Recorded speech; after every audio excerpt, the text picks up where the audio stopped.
You need any water or anything before we start? Um, yeah. Let me see.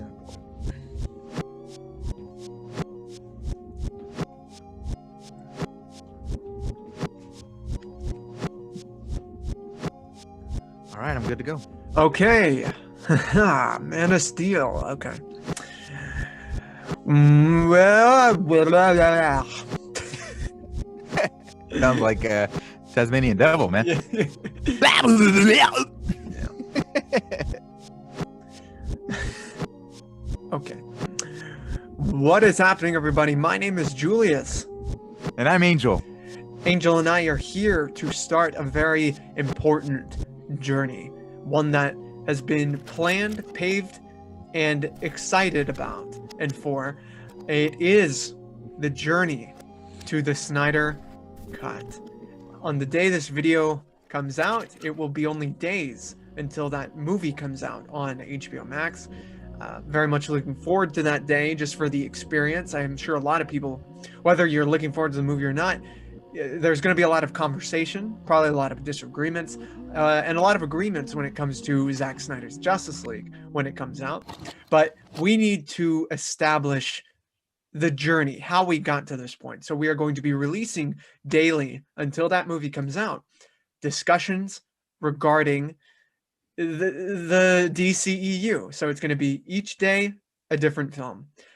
And of course, we have to start today with the number one film that started this whole world, and it was Man of Steel.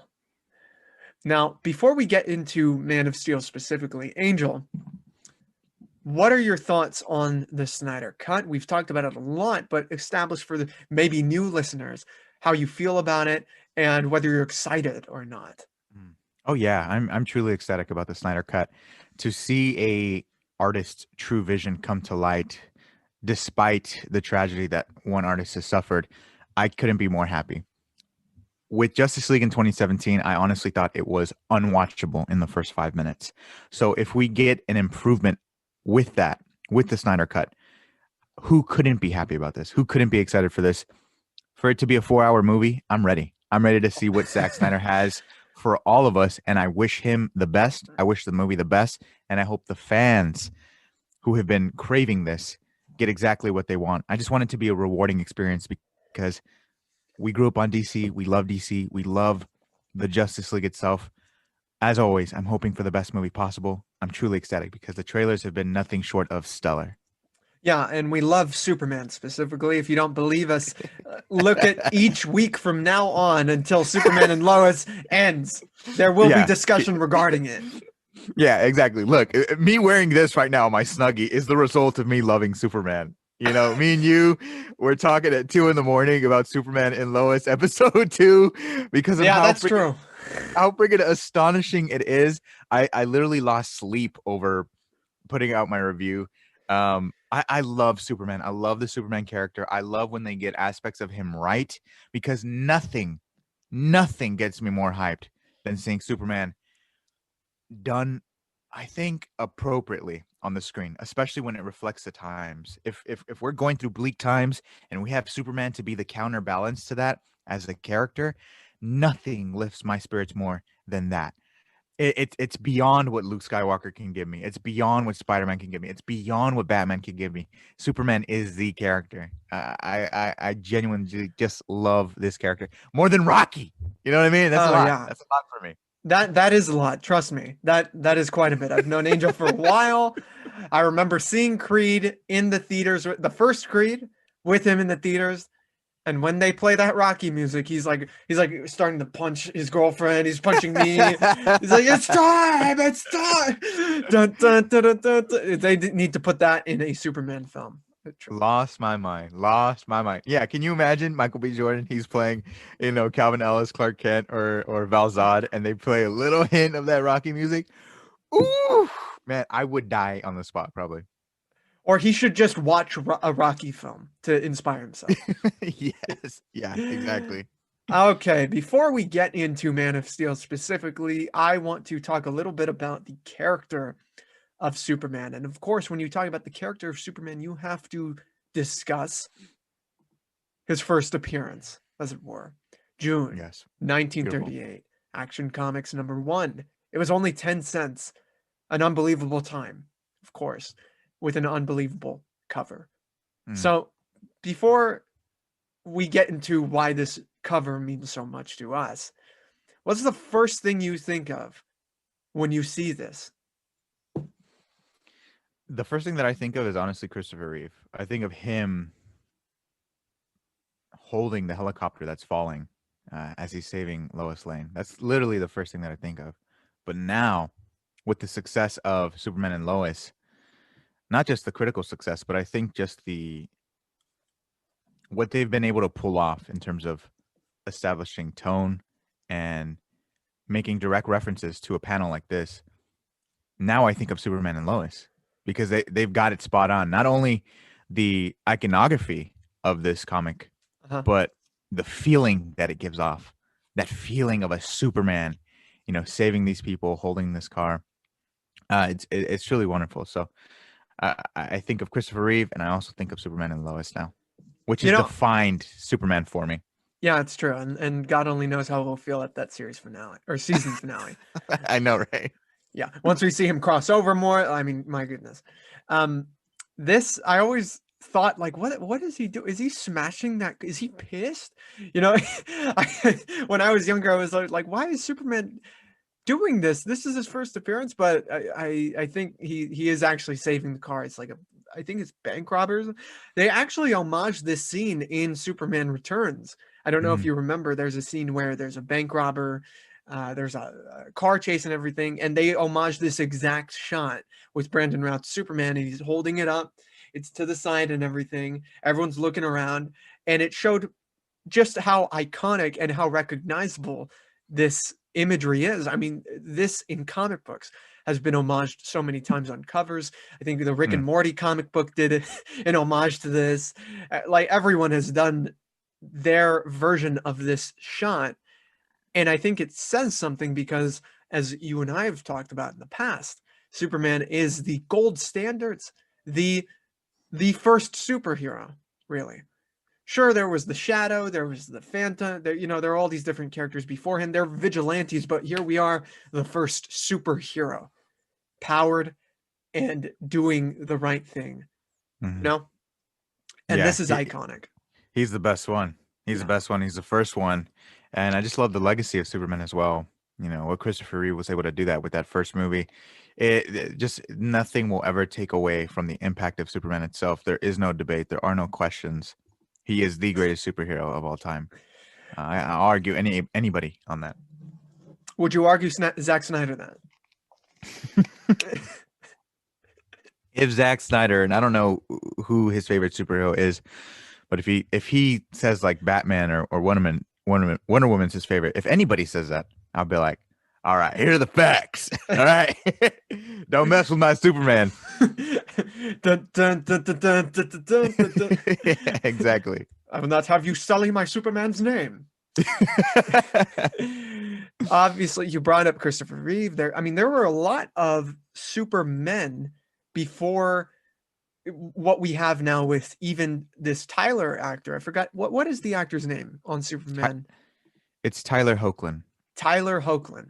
Right. Okay. And he was on Supergirl. He was on Crisis on Infinite Earths. He's got his own show now. Who knows what he's going to be in the future. But there were plenty of actors beforehand. We had. I'm pulling up a picture right now because it's a list. You know what I mean? We're Yeah. going to. We have. Let me share the screen right now. We have an actor. I'm sorry, I don't know the first guy on the list right here, but I do know that George Reeves is right next to him. Christopher Reeve is right after him. The guy in the middle, I don't know. Unfortunately, there's Dean Cain, there's Tom Welling, there is Brandon Routh, and there's Henry Cavill. We have a whole lineup of Mhm. different actors who have made the list because of their portrayal. Now, when you look at this list, do you think, oh, they're all Superman, or do you look at one specific one and say, that is Superman? I mean, there's definitely one out of the bunch where I immediately think that's Superman, and it's Christopher Reeve for me. It Right. always will be that way. But when I look at people like Tom Welling or Henry Cavill, I see that they've portrayed aspects of Superman that I'm like, yeah, I totally see Superman in them. Ruth is the same character as Reeve, so I see him as one and the same. Um, but yeah, looking at all these actors, I definitely understand that they've brought something to the table for their version of Superman. But no, yeah, I look at Christopher Reeve and I go, that's my Superman, my one and only. But I'm not that like, all right, then nobody else could play Superman. I'm definitely open minded to everybody else playing Superman, but if I'm being honest, I look at Christopher Reeve and I go, that's Superman right there.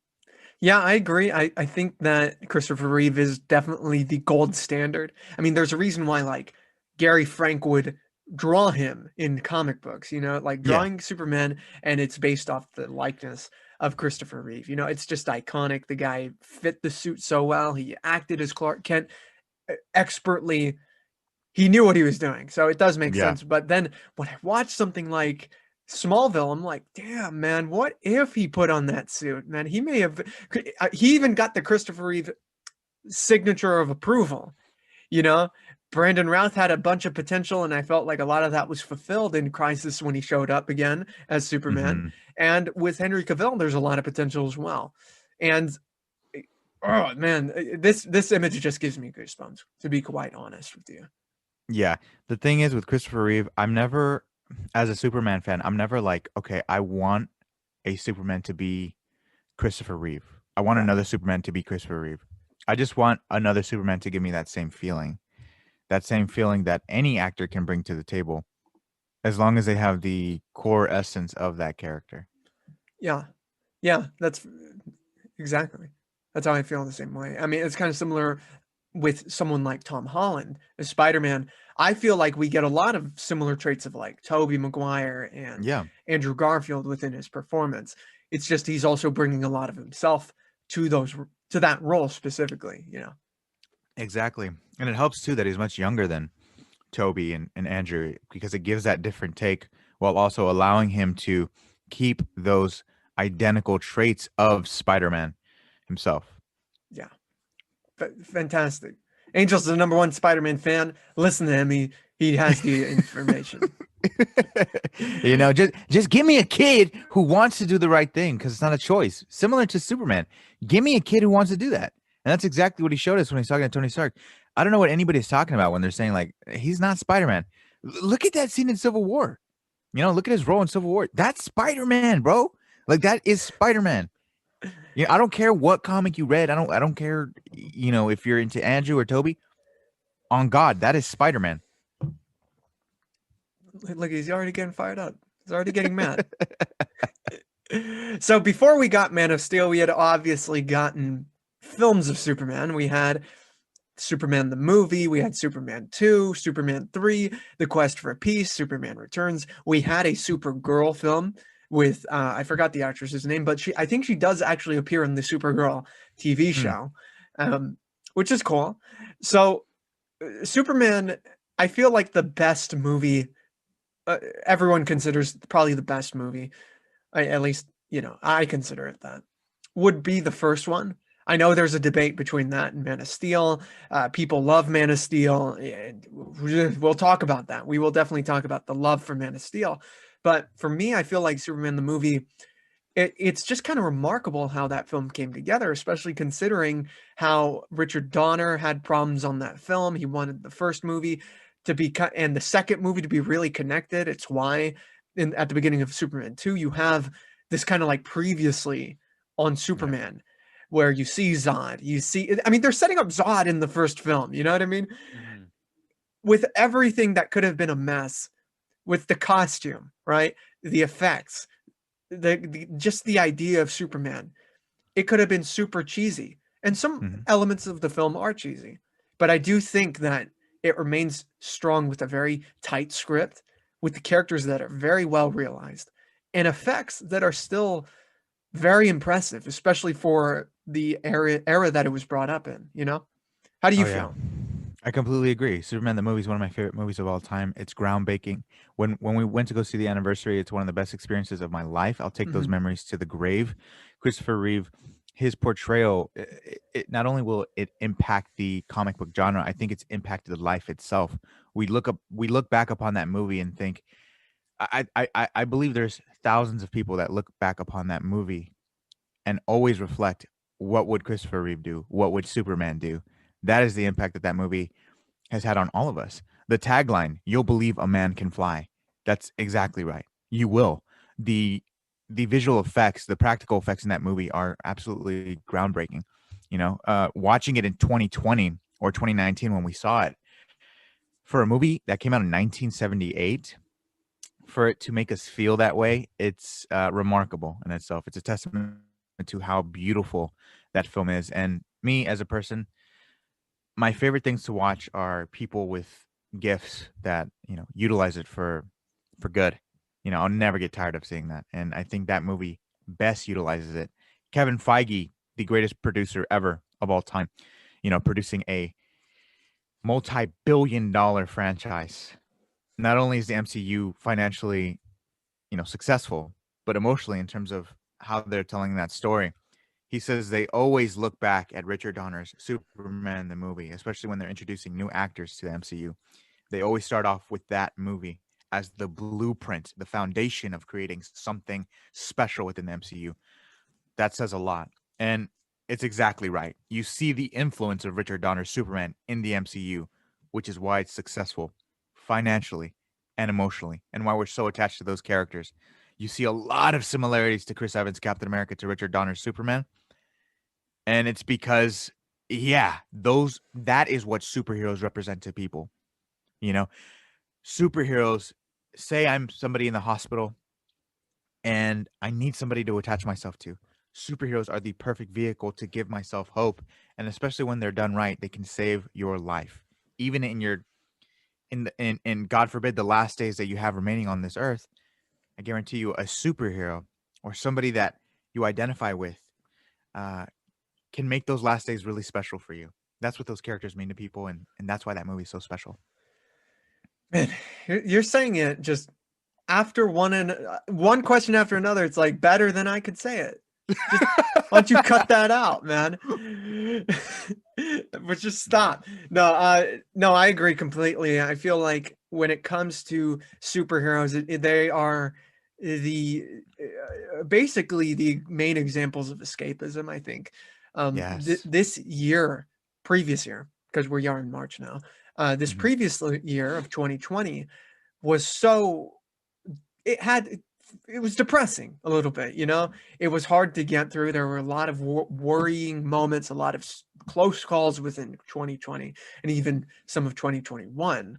um I feel like the shows like Mandalorian, like WandaVision, like Superman and Lois, they couldn't have come out sooner. They could have. I mean, we could have used that shit back when 2020 was still happening, but Yeah, for real. um I feel like they lend escape qualities from reality. And it's not that you want to close yourself off from what's actually going on in the world.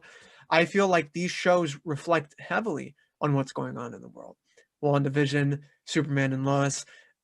Maybe not so much The Mandalorian. The Mandalorian is just a really fun space adventure, which anyone could use to Oh feel yeah. like. I mean, look at the reaction that Angel did at the finale. Like, you completely forgot within those, however long that video is, about what was going on in the world, you know? Yeah.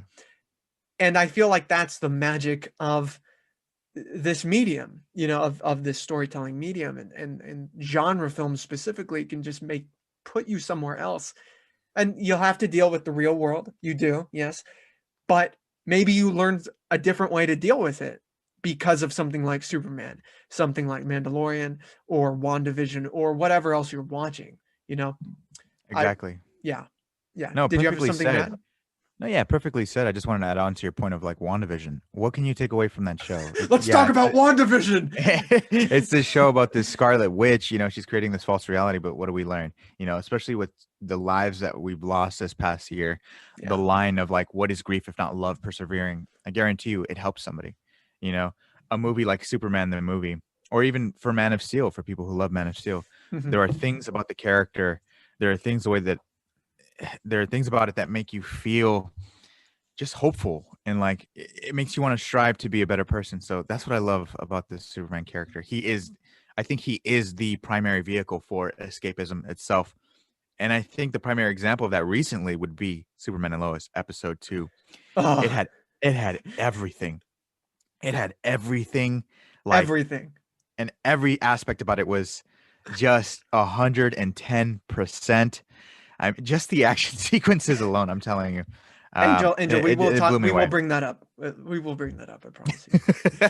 Um, so okay, Man of Steel is announced. I think it's close to when The Dark Knight Rises was coming out. When Man of Steel Mhm, was announced, I believe they were working on Man of Steel, filming it, and Christopher Nolan is said to be a producer on the film, and Zack mhm, Snyder is announced to direct it. And at that point, Zack Snyder had directed Dawn of the Dead, The Legends of Ga'Hoole, Sucker Punch, Watchmen, and a lot of genre-based movies. You know, mhm, films based mhm, off either his own sci-fi action ideas or movies or comic books. 300 was another one. mhm. So, how did you feel when you heard this project was coming out in this fashion? Oh, I couldn't have been more excited for it. This was Mhm. one of my most anticipated movies ever, and the hype for it was insane. From the trailer to the posters, everything about it, I was excited. The casting, Zack Snyder, his films, I love most of his films, more so than I don't enjoy them. I don't hate any of them. There are just some of them that I just don't. I like, or I wish could have been better. But I love 300. I love Watchmen. I love Legends of Ga'Hoole. Um, I like Man of Steel. I was Dawn of the disappointed with Dead. BVS. Love Dawn of the Dead. Yeah, I think Uh, that's his best one, honestly. yeah, and Yeah. it's a great example of a remake. And with BVS, disappointed with the theatrical cut, but I actually really enjoyed the Ultimate Edition. So I really like him as a filmmaker, and I do think that he is unique in terms of his visuals and stuff like that. When they announced this version of Superman, I thought, yeah, I think it could definitely work. I love what he was able to do with Watchmen. I love Rorschach. As bleak as that character is, I love that ambition that he had. I love that feeling of conviction that he had regarding never allowing lies to become the truth of society. Really, Yeah. never to give up in amongst Armageddon coming upon us. Like, so I had full trust in him to give us a Superman, a new version of Superman that I could 100% connect with. And when you watch that teaser trailer, it is arguably the greatest trailer of all time. Seeing it at the Dark Knight Rises premiere, there was no other trailer that made me feel that way. And man, what a hype train that was. Well, one piece of imagery that came out that I think spoke highly about what the tone and the take on Superman would be is this one that they released, showing Superman amongst the fight in Hmm. Kansas, where he's fighting Zod's minions. And this is a piece of I think it's conceptual art. Yeah, Hmm. conceptual art about just him in that pose. Obviously, Zack Snyder has an eye for imagery and very dramatic imagery, and this is that type of not only stance but just setting. There's a lot of there's gray filter, there's dust, there's just everything that makes.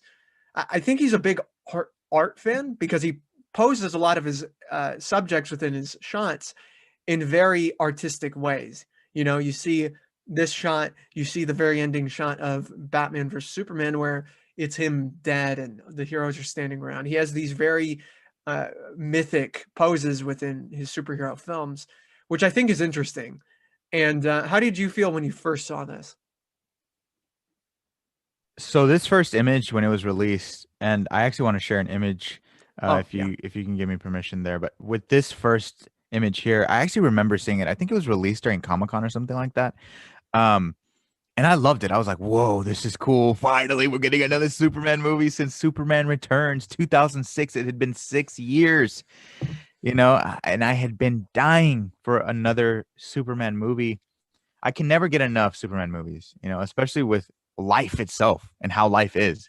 Life is crazy, man. Life is crazy. We're constantly struggling and trying to improve ourselves and trying to overcome obstacles. So whenever we get a Superman movie, it's amazing because, like you mentioned, it is escapism itself. That character, that world, those powers, greatest character, right? Yeah, So seeing this first image, I was very excited and I completely trusted uh, Zack Snyder with it. But actually, my favorite shot, I think, from Man of Steel is actually not one of his flashier ones. It's actually it's actually this shot right here. mm, Um, mm, mm. think this is my favorite shot from Man of Steel. Actually, I seeing this in the trailer, it just was ingrained in my mind. Um, I just love seeing Clark's upbringing because I think it's so important. It's such an important period in his life to see why he is the way that he is, what makes him Superman. And it's his youth, it's the lessons that he learns or that he's supposed to learn Right. from Jonathan and Martha. Um, this was all of us as kids, I think. This was all of us putting on, a piece of laundry on our back, pretending like we're all superheroes, playing with our pets, our animals, in this case, a dog. So this shot just really resonates with me. I love the look of it, the warmth of it here. Um, the whole movie, it's the color grading is saturated to a gray, but this shot here, I think, just stands out the most to me because it really does feel the most just that feeling without even saying anything. It Yeah, just calls out to me like Superman. This is us. We're here. We're destined to be, the greatest person. yeah, yeah. See, well, that's one thing that I think Man of Steel gets. The number one thing that I think he gets praised for are the visuals, without a doubt. And there's a reason for it because they do speak highly for the vision of Zack Snyder. I mean, that shot you showed just now said everything it needed to say, right? So yeah, no, I think that works very well. But it's kind of Um, crazy though, because I feel like that shot I just showed it kind mhm, of that little boy we never really got to see grow up and hone in onto how he felt at that moment. Because yeah, when you look at the movie, it almost feels like that little boy was kind of discouraged from becoming who he was really meant to be. yeah. It's not until the very end when he's a middle-aged man when he kind of gets the idea of who he's supposed to be. Which I just felt it's just so conflicting with the imagery itself. I agree. I feel like that can be said for a couple of Zack Snyder's films, you know. But so the movie comes out, right? Mhm. Movie comes out, and people are feeling different ways about it, especially because of what happens and throughout the film, some of the lessons that are taught throughout the film. Before we get into some of the stuff that may be more controversial, what for you was your favorite part of that scene? Or of that My scene, I'm sorry, that film. my favorite part of the film is when he is Superman. Is Mhm. is is when he completely disregards what his dad told him. Because you watch the end of that film, and he becomes the antithesis of what his dad wanted him to be. His dad wanted him to hide himself from the world, to protect himself from the world, because he felt like the world wouldn't be ready yet, that he'd be dissected like an alien and stuff like that. Um,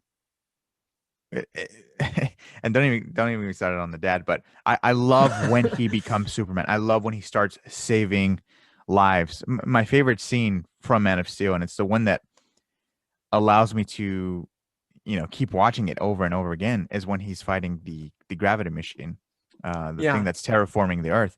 That to me is the most inspiring scene. Yeah, exactly. You know me so well. You look at this scene, and it is literally the best feeling. yeah, Superman overcoming gravity itself is just the wildest thing to see on screen. And you just can't help but look at this scene here and think of Christopher Reeve. I just love seeing it here, whether it was intentional or not. I look at this and I see Christopher Reeve in him, mhm, and it's the most beautiful thing, and I think cathartic thing to take away from this movie itself. Hands yeah. down, the best scene here. I think I agree. I think this is one of the better moments in the film. It's probably one of the most. It just there's no dialogue, no Pa Kent, no nothing. It's just Superman doing something in a very Superman way. And I think this is, along with the music that's in the background by Hans Zimmer, I think it just works really well. One part of the film that I actually also enjoyed quite a bit were the portions on Krypton at the very beginning. Uh, Oh, I felt yes. like this was a very unique version of Krypton. They're in civil war. The world is coming to an end. Hmm. As usual, there are the idiots on Krypton who are like, "You want to evacuate the whole planet?" It's, it's like, well, yeah. Yeah, it's kind of exploding. Why are you putting Zod in the Phantom Zone? Put yourselves in the Phantom Yeah, Zone. why don't you save your race? Yeah, well, it's probably good that Krypton actually did explode. Those people were idiots. But anyway, this I thought was a very fascinating take on Krypton. It was felt very alien. Russell Crowe as Jor-El, obviously, is a very different take on Jor-El. Is very action oriented. He's trying to run to get the Codex. I believe it was called the Codex, which is the key to his people's survival in the future. Implants that code information into Clark Hmm. and sends him off, and it's the origin we all know. Clark eventually gets to Earth. They skip over, or they don't skip over, but they play with the origin when he gets to Smallville. Yeah, they stretch it out throughout the film through Hmm. flashback. How did you feel when you saw this opening? So usually with openings of movies, you can tell like if you're gonna love this movie or not. With this movie, I saw the opening and I thought that was exceptional. I Uh-huh. love that opening. I love Jor-El. I love the hardcore science fiction take that they have on it. And Hans Zimmer's music. I mean, it's probably the best aspect about this movie. Hans Zimmer's music. You know, Yeah. I love the music. I love the villain. I love the visual effects, the cinematography, the casting itself. And so that opening gave me all like I was checking the boxes. Yep, yep, yep. Perfect, perfect, perfect. But it wasn't until we got to Earth and we saw that Henry Cavill Superman was already grown where I was like, "Oh, why did they do that?" Like I know a lot of people hate the idea of like seeing the same origin over and over and over again. But the difference with Superman and somebody like Spider-Man, you know, where we've seen the origin recently within like a span of 4 years with Toby and Andrew, Yeah. we hadn't seen Superman's origin on the big screen since 1978, you know, from start, like as a reboot. Yeah. So seeing him grown, I was already like, oh man, I felt like that's kind of a missed opportunity. I would love to see, I would have loved just to have seen him start as a baby and grow up rather than showcase it in flashbacks because I felt more distanced from him as a character. Um, but the intro, without a doubt, on Krypton, love it. And you can already see Zack Snyder's impact on Superman lore when you watch something like Superman and Lois. Because Hmm. when you see Krypton's history there in the Fortress of Solitude, it's totally like that Civil War science fiction vibe that they have. And Krypton destroyed itself when there was a war there. So I love the impact that it's had because I think it's warranted. It's a really cool take on Krypton. Yeah, and one thing that you have to bring up when you're talking about Krypton is not only just, it's the same thing over and over again. Um, it adds a lot of character to Jor-El in ways that we hadn't had before. Hmm. Marlon Brando obviously showed up, and he was there, and he was there for a little bit, and he played the AI and all that, which is cool. But I felt like this was really trying to depict the love Jor-El had for his son, like a Mm. very real love. And what's funny when you bring up the origin stuff, like how people are kind of tired. I felt like this movie was definitely a mix of Superman the movie and Superman 2, like kind of remaking those two films and merging them in one Man of Steel. You know what I mean? Right. Yes, I totally see that. Yeah, Of course. Because you see those flashbacks and then you get Zod as the villain. So I could totally see how it would be a remake of those two movies. yeah. But the feelings it gives you, I think, are completely different. Oh yeah, yeah. Because one is a Superman movie, the other is a Man of Steel. Yeah, exactly. So one thing we have to bring up when it comes to this movie are the lessons. Superman is a character about lessons, about learning. What can we get from him? How can we act in a way that he can? Does that make him less human? No, I think that makes him more noble. But let's talk about those lessons. So obviously, this was a very big piece of controversy when it Mhm. came to the movie. You know, it all starts with the father, Pa Kent. And this version of Pa Kent still loves his son, obviously, but his love is ruled by fear. You know, he has this son from a distant planet, alien, doesn't know what's going to happen if he comes out as an alien. The government's obviously going to do some crazy stuff. So he has, I think, rights to be feared. However, his fear, it translates into his son. You know, it goes directly into his son by some of the scenes that we see. And one of the biggest ones that in the movie is this scene right here after the bus saving scene. Clark Hmm. Clark is on a bus with his schoolmates. He's being made fun of. The bus, because it's raining, hits this curb and it falls right into a river. Clark saves it. He gets out. He literally pulls the bus and pushes it out onto the beach, and people Yeah. see him. And there's this one woman who's like the mother of Pete Ross, I believe, who's like, this is an act of God. You have to do something. You have to, like, we saw what Clark did and all that. And Jonathan comes out to this scene where he says, you have to keep yourself a secret. No one is ready for you yet.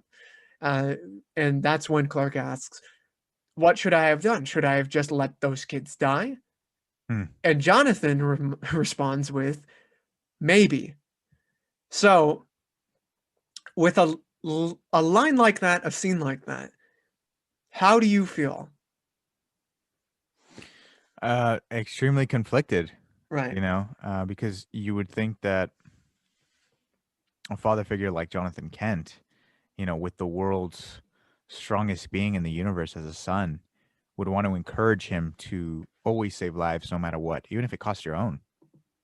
Because that Hmm. that to me is what Superman means, putting your life down on the line for others because you understand the significance of other beings. So when you are exposed to that scene and you're exposed to that dialogue, how that actually translate is, should I let those kids die? Maybe. Maybe isn't maybe. Maybe is actually, yeah, Hmm. yeah, you actually should. Um, you got to keep this side of yourself a secret. It's dangerous. Dangerous. So these kids on the bus, yes, maybe let them drown. Are you serious? Like, you know what I mean? Like, Yeah. maybe let them drown. You have a you have a son that has the ability to save the world, and you're telling him maybe let those kids drown. So I feel like that honestly, that scene communicates the next time, Clark, that you see kids in danger, they're in an apartment and the building is on fire, don't go in there. Right. You know what I mean? That to me is like it doesn't sit right well with me. Superman as a character, if I'm Jonathan Kent, I'm like, you have a gift, son. Hmm. You have a gift. You can't be harmed. You go out there and you do what's right. Because that's what I would do. Right? Like that to me is just like what you would want to tell a being like that. Because if somebody like that existed and they're told at a young age, you probably shouldn't take the opportunity to save somebody's life. Yeah. With great power does not come great responsibility. It's the opposite of these messages that are ingrained in superheroes. What it means to be a superhero, and hearing the opposite of that, or even a discussion that questions that, is bizarre to me. It's really bizarre to me. And then you see what happens, the consequence of that discussion Yeah. when his father's like, do not save me. I understand people can look at that scene and be like, but Jonathan loved his son so much Hmm. that he legitimately thought the world wasn't ready and that they were going to dissect his kid because he's an alien. That to me doesn't matter, man.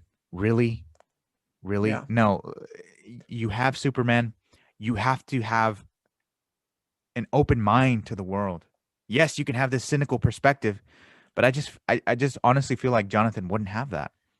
Jonathan should be like, if the world isn't ready, I'm going to make my son ready, because then it won't matter if the world is ready. Yeah. Because my son will be sure of who he is. Yeah. It's like having a kid that doesn't really know who they are yet. They're trying to identify themselves as either straight, homosexual, bisexual, right? Can you imagine telling them, keep keep this side of yourself a secret. Mhm. It's dangerous. The world isn't ready. That's not how the world operates. You know what I mean? If you're having a kid and you're trying to raise them, you tell them exactly how the world is. This is how they are, and this is how you need to know that I know you're going to be safe emotionally and mentally. The world is like this, but there are good people out there, and I guarantee you they will follow you into the sun. So that's why I was thinking, like, why does Jor-El kind of sound like, Jonathan Kent? Yeah. They kind of like switch the roles on Yeah. them. Yeah, they You know what I definitely mean? did. Which I Yeah. thought was such a weird choice.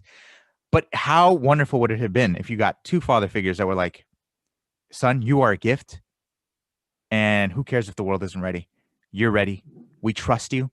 You know who Mhm. you are. Go out there and be Superman. You know, I feel like this idea of saving people is definitely an arc that is messy in the film because because there's Clark not saving people. There's Clark not saving his father. And then in response, years later, there's him saving people, right? You have the oil, the guys on the oil rig, you have the military people, you have who else do you have? Is there anyone else? I mean, he's saving the world, obviously, but we Mm-hmm. need those intimate moments. One intimate moment at the very end was with that family, and Zod is obviously firing his lasers. Like it's either them or me. You gotta kill me. You gotta, like he says, you're gonna have to kill me if you want to stop me, right? Mm-hmm. So I feel like that message of saving people is very. I feel like it it backfires, especially at that moment when he does snap Zod's neck, because it's like what Cap says. It's like we don't trade lives, you know. Mm-hmm. And Superman, I feel like is above Cap in that respect. You know what I mean? Mm-hmm. And for them not to set up a Superman who doesn't want to kill. I mean, so you've already set up Superman who's kind of iffy on saving people, but you never set up a Superman who doesn't want to kill. So for him to kind of snap someone's neck to save this family in this very dramatic way that is very very violent. I mean, like remarkably violent, you know? Um, it doesn't work. It just doesn't work. Thematically, narratively speaking, I don't think him snapping the neck works. I know, like we've had Daniel on the podcast, and he said, "Well, what else was he gonna do?" It's like, yeah, I know. If we're talking about practically, I guess, but we're telling a story here. We're telling this story of a character, and the arc I don't think is fulfilled because the only time we see Superman being kind of Superman-ish is at the very end where he talks to the general about like he's kind of acting more like Superman in that scene where he throws a satellite down violently. And there's a point where he goes to the Daily Planet, he gets the job, he has the glasses, he smiles at Lois and everything. Like, okay, that's cool, you're setting it up. But that all happened. What was the cost? What did you have to pay to get to that point? Snapping a neck? That doesn't really track well. You Mm-hmm. know, that doesn't track. What do you think about that? I mean, when people say like, what else could he have done? Well, that's Right. what's writing for. They kind of they forced themselves literally in that corner to make that decision. Right. And even Superman snapping the neck. I've told you before, like I still don't know how I feel about that. It's such a conflicting feeling because we've never seen Superman behave that violent. We saw Superman in the DC animated series where, when he's fighting Doomsday and stuff like that, yeah, they're flying through buildings. But seeing that action of snapping somebody's neck like that is the most violent I think we've seen Superman himself. Um, Right. and so it's such a weird feeling. Like, could they have done something else? I do believe so. But because they've done the neck snap, excuse me, it's warranted that people would either root for it or feel conflicted by it. And I'm just one of those, unfortunately. Right. Um, could he have covered his eyes? Yeah, probably. Could Taking he up have to used space, freeze take him up breath. to freeze breath? Something, right? But a Right. choice like that is kind of crazy.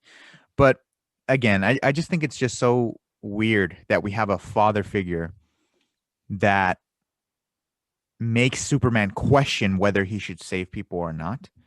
Yes, he saves people in the end, but just that feeling of like maybe you shouldn't save people is weird coming from his father figure. And it explains why there's so much conflict within himself, which Yeah. I think is a major, I think, issue with the movie. You know, he is internally second guessing himself always, not comfortable with who he is. And that to me is like Superman is supposed to promote to me to be my best self always, no matter what anybody says. Right. And it's just so weird seeing him take that advice from his dad and kind of beat himself down over it. When he lets his dad die, that pain that he has, Dad, it's like your instinct should have been to save him no matter what. Yeah, and especially, Because I mean, you're Superman. well, what's funny is we did the Batman versus Superman discussion before this one, and we actually Mhm. get a little bit into that, Mhm. about how that scene, it is tragic, but it also didn't have to go that way. It Mhm. very easily could have not been that. You know what I mean?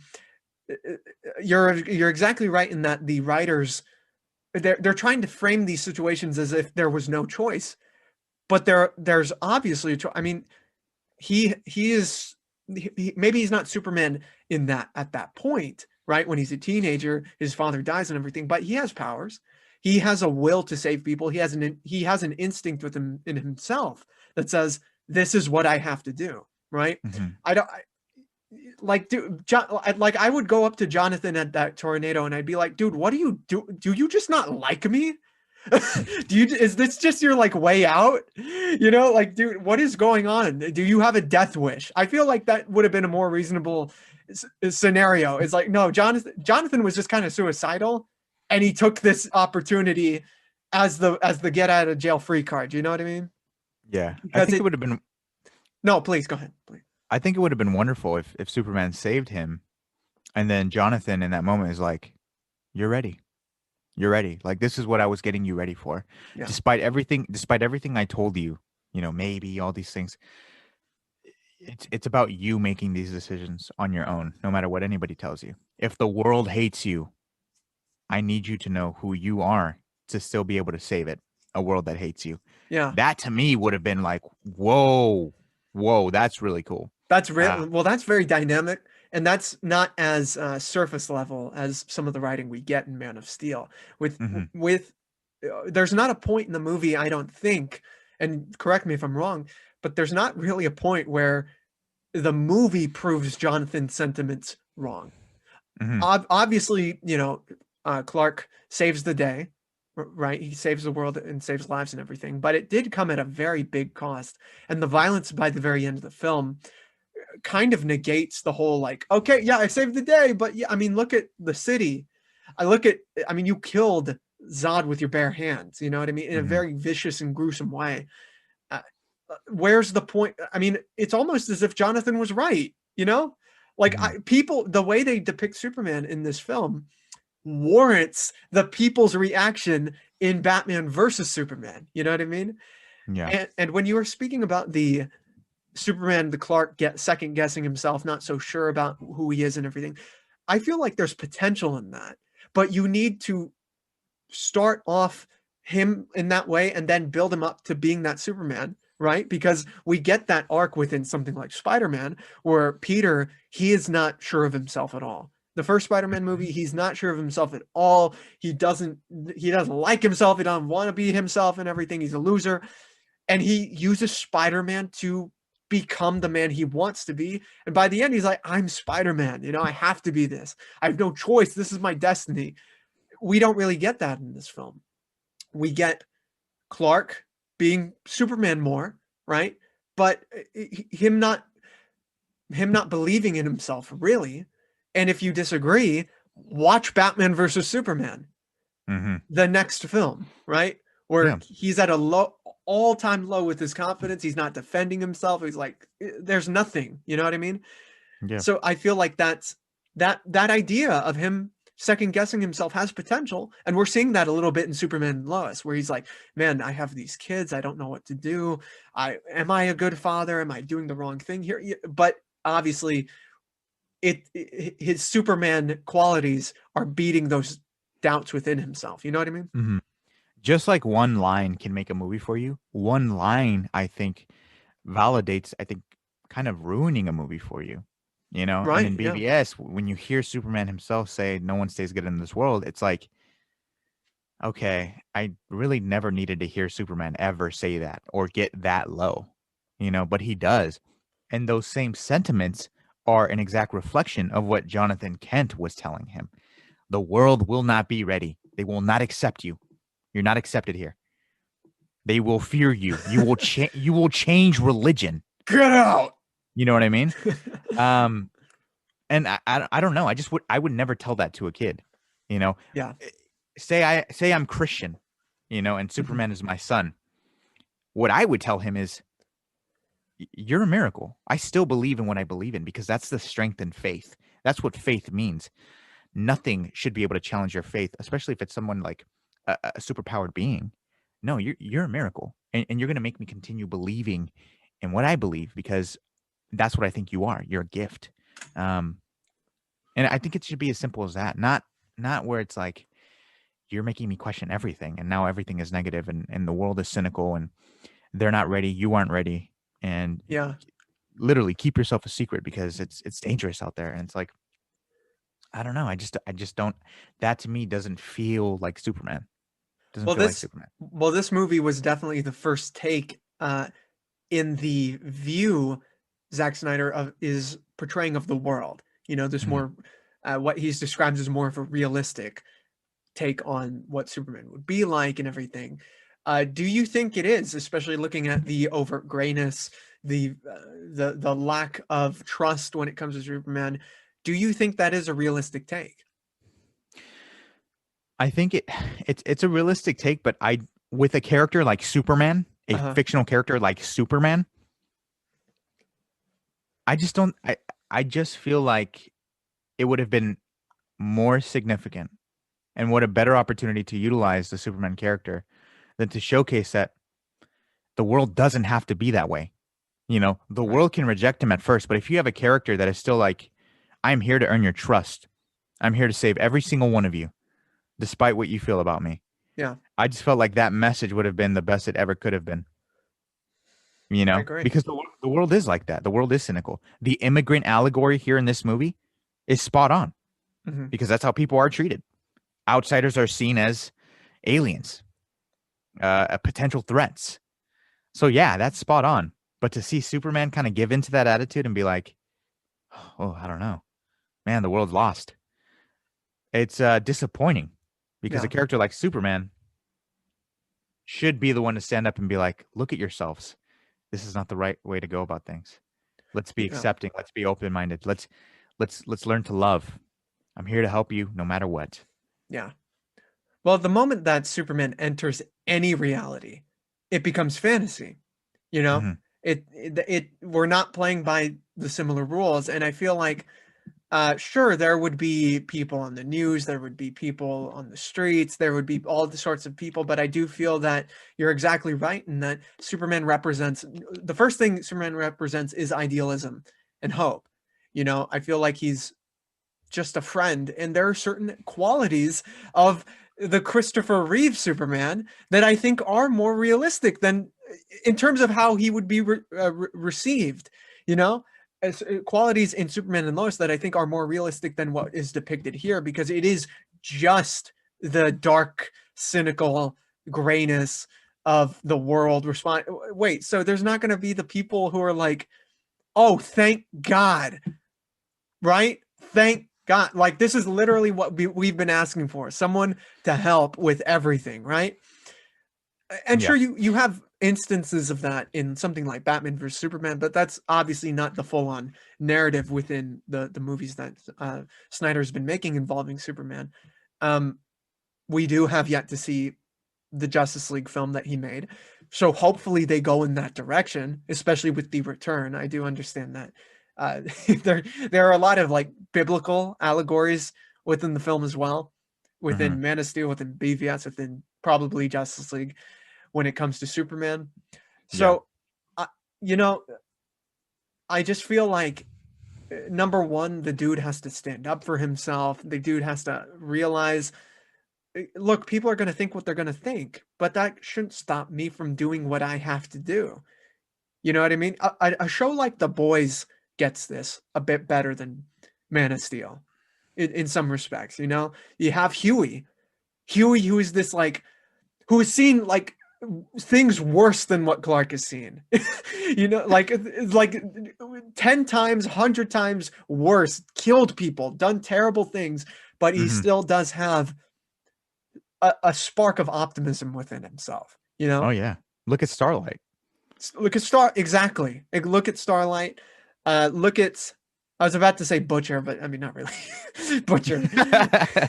um, there are plenty of instances where we've put these idyllic characters into the dark situation, and that's where the conflict comes from. But Hmm. taking the most like optimistic, hopeful character in comics and dropping him in a movie that's overtly dark and not having that conflict, whether like, oh, him not, nothing from him. Yeah, I feel like that's a waste of potential, and it's why I'm still waiting for that great Superman film with Henry Cavill. Go. Yeah. What do you think? What do you think? Here's the thing. You have to understand when watching Man of Steel, you are watching a different take on Superman. That's true. Right. Yes. This is a completely different take on Superman. It's the more hardcore science fiction. It's the immigrant allegory to a T. So when you're watching it, if you understand, hey, this is a different take, then I think it's validated that somebody like us, right, who have a fully formed opinion on Superman, uh, it has to be understandable that this take might not be 100% for us, and Right. that's okay.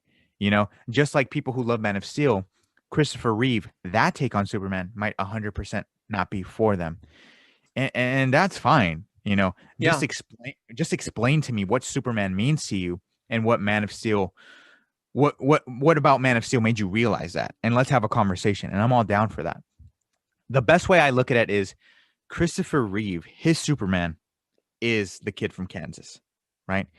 Henry Cavill's Superman is from Krypton. Mm. And so you have those two different takes, and they're going to give you wildly different stories, wildly different feelings, wildly different themes, I think. When you mentioned that Christopher Reeve is more realistic, I kind of agree with that. Because if you look at Superman as a character, the way he looks at the world, it's very simple. Very simple. Because if you look at it even more complex, it makes the character internally struggle much more and deal with situations like thinking, maybe I shouldn't save those kids.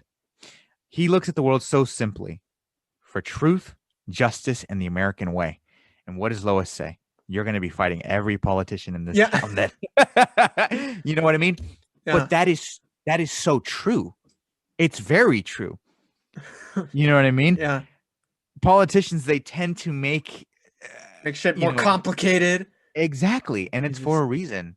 yeah. It's for a reason. But if you look at the world simply, you can actually solve a lot more issues much faster. And that's what I love about his version of Superman. Um, and it sucks to see Henry Cavill's struggle so much, especially when he's approached by Congress and he kind of doesn't even really know He what to doesn't say say. shit. He doesn't No, say anything. and that's the thing. It's like, no, Superman needs to be confident. That Yeah. has to be a trait of his. He needs to be outspoken. He needs to be a great speaker. Look at the Prime Minister of Canada. Despite Justin what you Trudeau.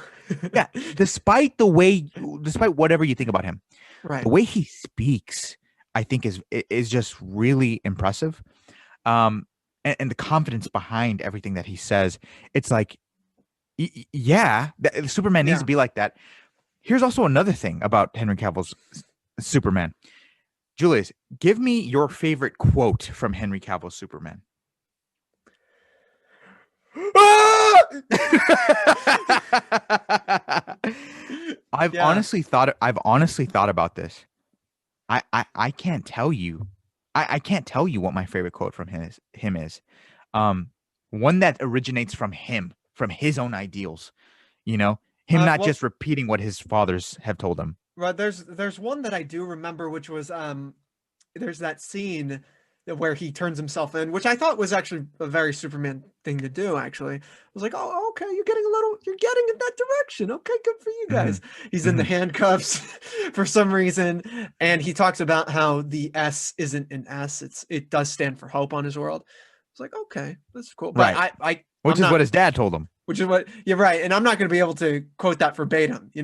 With Hmm. Superman, Christopher Reeve, I could probably say, There's that there's this cool scene where he's like he's at the Daily Planet and he says, "Oh, it's all been swell." And then Lois is like, "Yeah, people don't say that word much these days. People aren't very comfortable saying that word." I mean, that's a great example of a movie that takes the optimist and puts him in a real setting, because the Lois Lane is a cynic. She lives in the media landscape.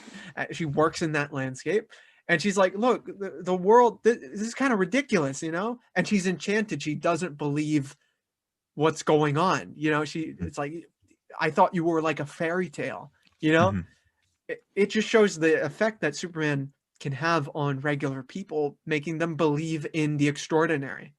Mm-hmm. Yeah. For the life of me, I can't tell you a quote from Henry Cavill's Superman where I'm like, I'm constantly thinking about, right? Or I've been inspired by, Is you this know. guy bothering you? The lines where he's saying like, yes, on my world it means an S. Well, yeah, that's what his dad told him and stuff like that. Um, but yeah, the one quote that sticks with me are those negative quotes that he's had, because those are the ones that have been like, why did he say that? Yeah, Why did he literally say that? Um, and already with Tyler Hoechlin, even last night's episode, when he's basically saying, "I'm not abandoning this world. I'm not abandoning you, my two sons. I'm still working at both things. I'm going to improve. I will be better." And it's like, yeah, yes, yes. So it's like I just wish the writing was stronger with Henry Cavill Superman, because, like you've said, yeah, there is so much potential with him. I love Henry Cavill, and I want to see another movie with him. Because I felt he was done dirty, and I feel like he wants to do another movie, and hopefully that's the case, because I'm dying to see him again on the screen, because when his Superman hits, it gets me so inspired. yeah. Well, I mean, there's actually the iconic line. It's like, "But I'm also a big fan of justice." Oh my god, garbage, Garbage. garbage, garbage. One The thing we're line gonna delivery, yeah, garbage. Everything about it. one thing we're gonna talk about is definitely the best and most iconic part of the movie, which is the music by Hans Zimmer. You have to talk about this. Whew. You must. Yeah, So, Angel, this theme, this soundtrack, what do you think about it? How do you yeah. react to it? This is one of those soundtracks that you can listen to and it pumps you up. For Hans Zimmer, one of the greatest composers, to create a track that is arguably on par with John Williams is a feat in itself. So I really think that's all I have to say on this soundtrack. I mean, for it to be on the level of John Williams, yeah, this is the real deal. And for me, it is the best aspect about this movie. I love the science fiction vibes it has to it, while also keeping that same warmth that can inspire you to be the best person that you possibly can be. It is a beautiful, beautiful, stunning, epic soundtrack that we will constantly go back to, because it is that damn good. I agree. I feel like this has a really alien vibe to it. You know, in Hmm. certain areas, you have little notes just kind of flaring up at certain points which feel really different and really just kind of magical in its own way. I think the music is absolutely stellar. I mean, there's no it does work well with this take on Superman. Uh, Yes. And by the way, I got to say, I'm not because we're talking about a lot of what Superman should be, who he is, what Jonathan is, and everything. I'm not against seeing different takes on characters. You know, like there's Injustice, there's Red Sun, there's Earth 3, there's all these different versions of Superman out there, and I'm not against any of that. It's just I feel like there are essential qualities to characters that make them identifiable. You know, if people are allowed to complain about Spider-Man, this MCU version of Spider-Man, not having all the qualities that we've seen in other Spider-Man, I think the same criticism is warranted with Superman in these films. You know, Hmm. you can say, oh well, he does. Peter Parker in the MCU doesn't deal with like responsibility. I don't think that's true, but people have said that he doesn't deal with like responsibility, the main thing for Spider-Man. Well, I don't think that in these films Superman really does identify hope in the way that he should, in a way that is appropriate. You know, I feel like it's a very uh, dreary take on hope. So I feel like that criticism is just as valid. You know, Hmm. that's Yeah, no, how do you feel? I agree with that. And, I think just because Spider-Man doesn't say with great power comes great responsibility doesn't make him not Spider-Man. Right. It's like I said, that conversation that he has with Tony in Civil War, where he's like, if you allow bad things to happen and you don't do anything about them, then you're the reason that they happen. Well, I mean, that's kind of true, especially if you're Spider-Man and you can stop it. If you see a cat falling from a tree and you're Spider-Man and you can, whip it to safety, but you don't do it, you're responsible for having inaction to save that cat. So yeah, you're at fault pretty Yeah. much. Yeah. That's Spider-Man. Come on, Spider-Man, come on. In Homecoming, that is Spider-Man. Yeah. I missed the part where that's my problem. Is what Superman would say. This version of Superman, he would say that. Oh my god, I would love to see that actually. So one thing we're going to talk about, the villain of the movie, Michael Shannon's Zod. Now, I feel like this is probably still one of the better villains within this whole universe that we've had. Zod in Man of Steel, Michael Shannon, I think he's good in it. Uh, how do you feel about Zod within the movie? Were there parts of the character that didn't work for you? What do Mhm. you think? No, I thought he was an exceptional villain. I think he's actually the best villain in the DCEU, um, without a doubt. I loved his motivation. I love that he felt like it's his purpose. It's his only reason to exist is to ensure the continuation of Krypton and Kryptonians. Who else could have done this better than Michael Shannon? I don't think anybody else could have. I love the rage he had. I love the hatred he had towards Kal-El, and I love that line where he was like, "If I had to kill Jor-El again, I'd do it again in a heartbeat Mhm. because I'm here to save Krypton." Great villain.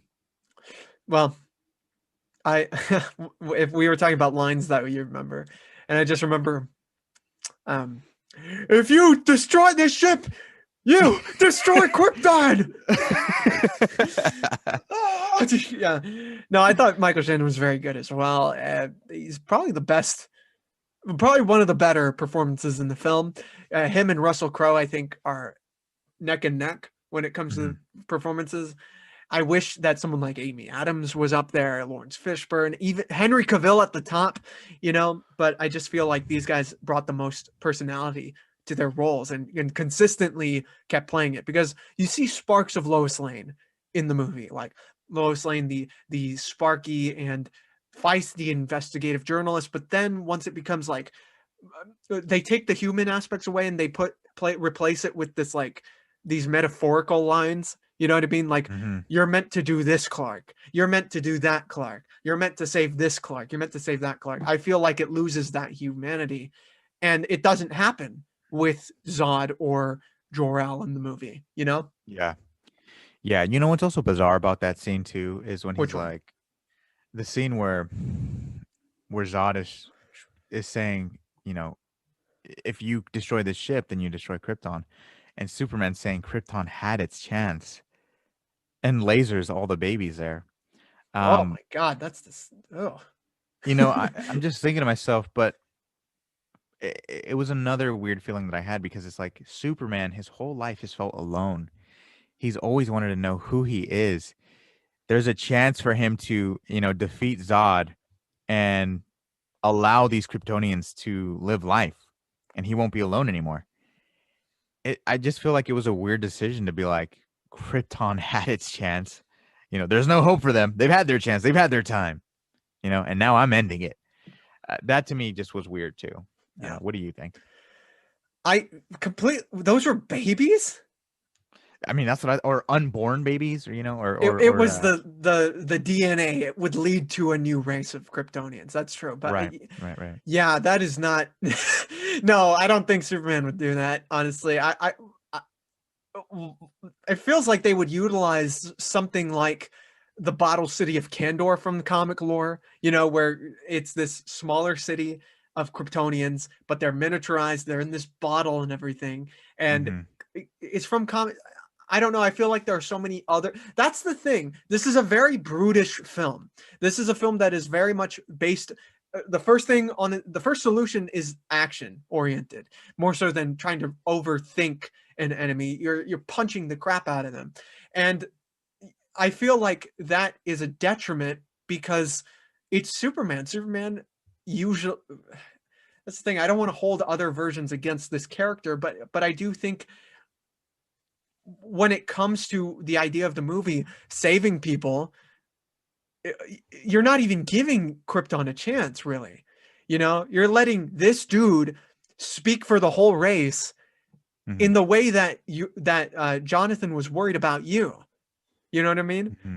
Like, I don't know. I feel like again, I feel like a lot of those types of moments speak against the main themes of the movie. Yeah. Unfortunately, you know. And that's, but I feel like that's a core essential part of Clark. He feels alone. He feels Right. like he'll never really be around someone that's like him. So when you watch Superman and Lois and you see how excited he is for the potential of his kids being Kryptonians and having his powers, you see how fulfilled he feels by that. In this movie, you never really get that aspect of him seeking to find others like him or even wanting to have that chance. It's like you said, it's action oriented. There's never really a second thought. So when Zod tells him, you destroy the ship, that's it for Krypton. Krypton had its chance. And Yeah. and it's like, again, it's another one of those moments where I'm like, I don't know how to feel about that. Yeah. Well, it's because it's not the brightest option. It's just not the best option to do. I mean, we have standstills in war, like actual war, where we take breaks, and it's not just constant destruction. You know, there are breaks for negotiation, for figuring out what the next step is, getting our Mhm. troops out. You know, I mean, like, come on now. We have the UN, which I mean, some people will argue is kind of useless, but we have it. You know what I mean? And for this, it's just it's all about blowing shit up. And I'm like, okay, let's talk about one of the biggest things about this movie that's kind of hard to watch, the Battle of Metropolis.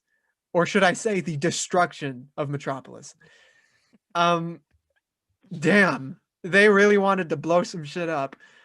Yeah. Angel, how did you feel when you saw the excessive fight scenes? Let's start in Kansas and then let's work Mhm. our way up to Metropolis. So you see the first fight in Smallville. He's fighting those goons. The 7-Eleven is destroyed.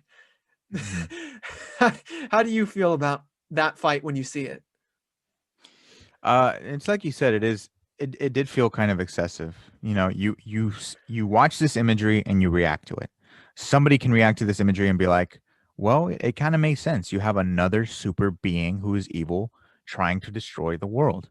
Right. How can Superman stop all of it?" And then you have, other people who respond to this imagery and be like, "This is kind of bleak. This Yeah. is kind of bleak." You look at the color grading, you look at all the destruction, and you think to yourself, I mean, I guess Superman tried his best, but I think without a doubt, it's bleak, But I Right. think it just showcases how crazy Zod was as a villain.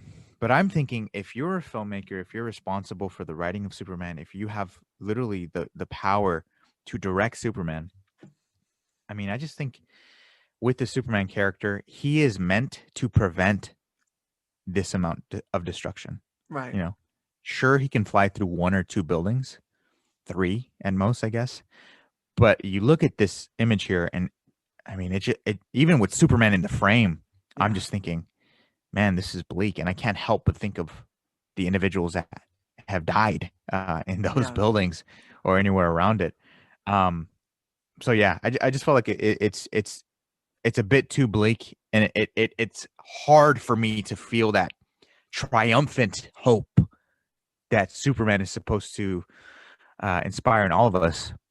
Those are my honest feelings. Yeah. By the If very somebody, end. if somebody Yeah. looks at this image and they feel, like what could Superman have done? I still am inspired by Superman.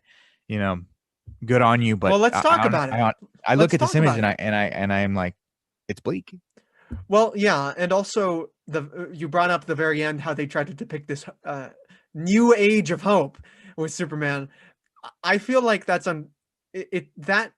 doesn't really work because they spend barely any time on, where Metropolis is, how it's repairing, how it's benefiting itself, like I just feel like that's kind of falls on its face a bit, especially because the fight itself is very dramatic. You know, you see people being lifted by that gravity ship, the gravity laser, and they're like cars, people, cats, dogs are being pulled up and being just slammed into the ground. All these like the military's being offed by these people. Hmm. It and just this shot right here is kind of, I mean, it's like 9/11. Hmm. It's very hard to look at, honestly. And you get this weird moment where Superman and Lois like make out amongst all this rubble. It's like this is kind of, I don't know how to feel about it either, dude. Never Hmm. expected this shit in a Superman movie. Um, yeah, yeah. Let's move on because I don't know what else to say about that. It's kind of remarkable. And who knows if we're going to get something like that within the Snyder Cut. I mean, we got the end of the world in the Snyder Cut. You know, Hmm. Darkseid's taking over, and Superman is now blowing shit up on purpose. He was just knocking stuff down because he was being pushed into it and throwing Zod into stuff. You know, there's actually this one moment in the fight where uh, uh, Zod kicks a a truck to Superman, like this oil truck, and Superman just, bow, he leaps over it, and then it just destroys the building behind him. Like, that's not really Superman, dude. That's not what Oh he yeah. would do. Yeah, it's true. There are moments like that where he's like, but why did he just jump over that, semi truck with gasoline in it and it could explode? There's people out there that could say that like, well, he's learning to be Superman, and I'm just thinking to myself, but didn't he learn that when he saved those kids in the bus? Right. Isn't he a grown man by now? Like, Yeah. so I'm just thinking like, it's those moments that lead up to that feeling of like, okay, kind of bleak. Well, and it also, like I said earlier, it justifies the worry in Batman versus Superman. And there's almost no like answer in that movie. I don't know if there is in the Ultimate Cut, but there's no answer in that film. Like, okay, Clark, why did you let it go that far? You know, what, like, Hmm. why were you almost participating in the destruction? Is there any reference to that? Hmm. I don't think there is a reference to that. Yeah, I don't think you get a really clear answer on that. Um, I think it would have been nice if he was like, that was like my first day on the job, guys. You know what I mean? Like it was my first day on the job. Wasn't me. I'm still figuring out this Superman thing. But trust me, I will improve. I promise. I guarantee you. Dude, We that's don't get such a Homelander response. that. It's like, oh, like that plane was heavy. What do you want from me? Uh, okay, now since we're talking about a lot of Superman stuff, let's talk about Henry Cavill as the character. What do you think about this casting? Do you think he was great? Do you think he was good? Do you think he was not so good as Superman? What do you think about Henry Cavill? I think he's great casting. I think there's a lot of potential. I just think the writing that he was given probably wasn't the strongest. I definitely think the writing can improve. Like I've mentioned before, there isn't really a line of dialogue where I attach myself to this Superman, and I'm always thinking to myself, "Wow, like I'm bettering myself as a person with his lines." I just didn't. I just don't feel emotionally connected to him as much as I am with other Supermen, like Reeve or Welling or Ruth, or also Hoagland now. Um, I wish he was given better material, and I'm hoping that's the case if we do get another movie with him. But yeah, my biggest issue with his Superman is that he is internally conflicted with who he is as a person, and I just hope that goes away soon if we do see him again. Well, I agree. I think the cat. I mean, look at him. The guy looks like Superman. He Yeah. fits that costume perfectly. He could give us an incredible performance. I believe he could. I've seen films with him where there's potential, right? Hmm. I liked him in Mission Impossible. You know, Yeah. I have not seen that Sherlock Holmes movie, or that I'm sorry, the little girl Holmes movie that he's in where he plays Mhm. Sherlock. So I don't. Enola. Enola Holmes. I've not seen that, but I feel like there is potential with him. I do think he could be a very good actor, and I've seen interviews with him where he's acting like Superman more so than Hmm. he is in the films. Um, what do you think is missing in the writing specifically? Because that's what you bring up. I think just those moments where he is probably having those intimate conversations with the human being, Hmm. a monologue at least I think wouldn't hurt. I can't think of one legitimate monologue where he is speaking to somebody and he is sharing his ideology on the world, his perspective on human life, the importance of it, what it means to keep on fighting. Uh, Yeah, and I just feel like that's an integral part of the character that is missing. You look at any Superman character in any medium, if it's a kids cartoon show, if it's a TV show on the CW, if it's a DC animated movie, there's always a line from Superman, excuse me, that hits hard. You know, just look at Justice League Doom. I've mentioned this before, but somebody is about to commit suicide. They're about to jump off this building. Of course, it's Metallo in disguise, but Superman doesn't know that yet. And he basically tells him, like, "No, you're important. I'm here with you. I'm here to listen. I'm here to yeah. listen." Something as simple as that. Hmm. I'm here to listen is everything. So it's like I just want him to get better writing. Because I know Henry Cavill cares about the character. He's passionate, and I love the commitment that he's given to the character for us fans. For him to get his body in that shape is Superman like. So bring that attitude to the writing, and then Yeah. you have a perfect Superman.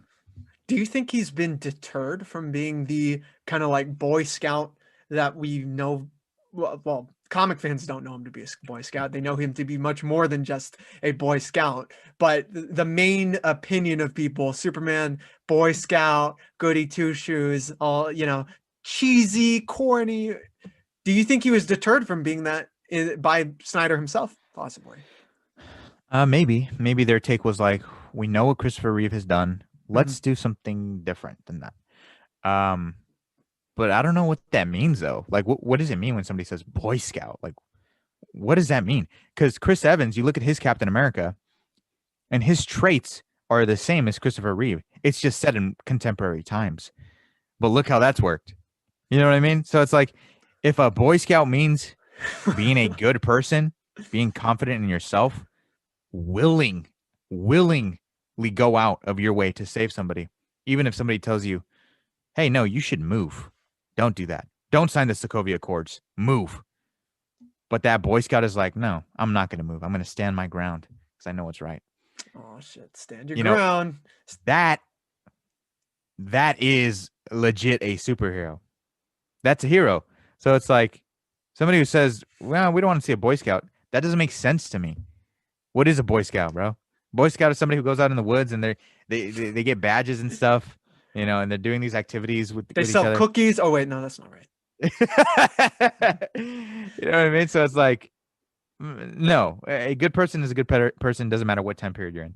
Well, look, as a former scout myself, the thing is, you got to learn how to tie a knot. People who say that don't know how to tie shit. Okay, that's all I'm saying. Yeah, no, I'm. If anything, Chris Evans as Captain America is proof that this Boy Scout can work. I mean, my God, the moment he gets that hammer in Endgame, is anyone thinking, man, where's his merit badge? Like, no, like, no. Everyone's thinking, it's about time. It's Yeah. about time. Like, everyone, no. What, if you see Superman being Superman, are you going to picture that kid from Up? No, you're going to see Superman. Yeah, but that's the perception though. The perception is they think that he's gonna have glasses and be like, "Ooh, yuck, yuck, Well, bruh." Like maybe they he think that will. he's gonna be That's how like, you throw people off. I mean, come on. yeah, I mean, look, there's exactly. there's no differentiation between his Clark Kent and his Superman in these movies. There's Mhm. there's not like I've brought up that scene in Batman versus Superman where he's like going out of his way.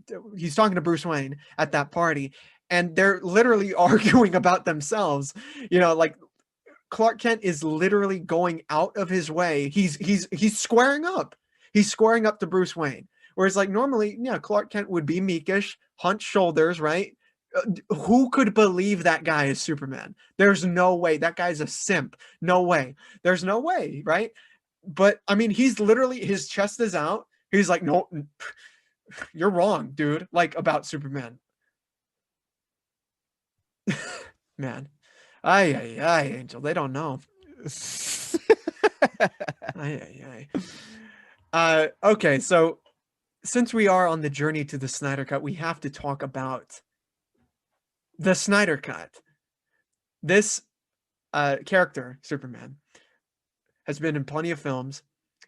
Zack Snyder himself has come out and said Man of Steel, Batman vs. Superman, and Justice League serve as a trilogy of itself with the character.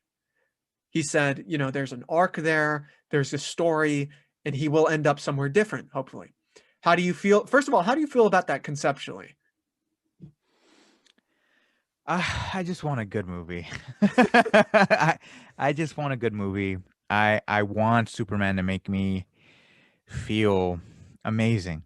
You know, Right. I want to see him saving people. I want to see him inspire the Justice League. You know what I mean? I want to see him lead the Justice League with Batman. Mhm. Um, so that's all I really want. You know, who cares about what I say about Man of Steel or BBS or Justice League? I just want a good movie. And Right. here's the thing. People could watch this and be like, there's so much criticism against Man of Steel, but the truth is, I like the movie more than I don't. Right. And I we I, I we like the opened up movie. we opened up talking about what works in it, and we'll probably end up talking about what works in it. Yeah, absolutely. Right.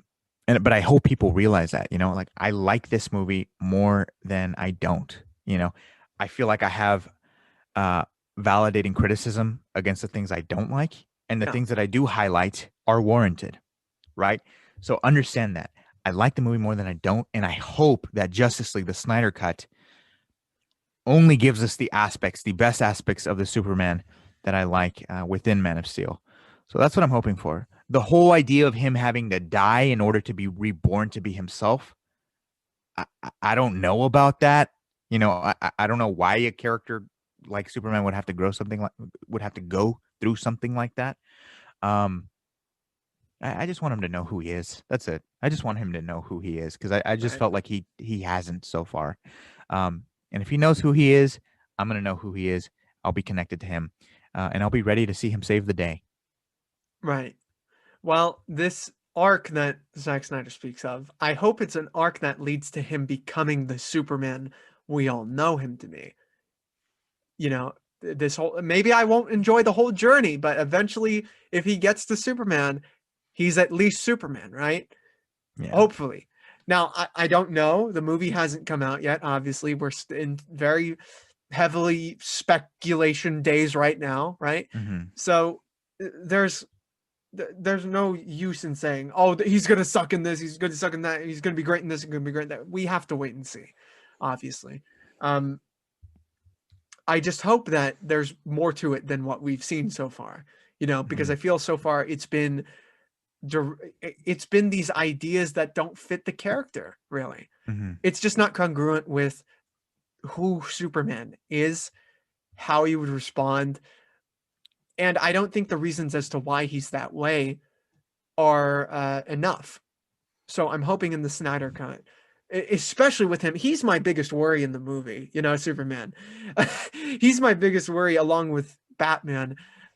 I'm just hoping it's not dark for dark's sake, especially since it is a rated R film. You know, I mean, this shot's cool.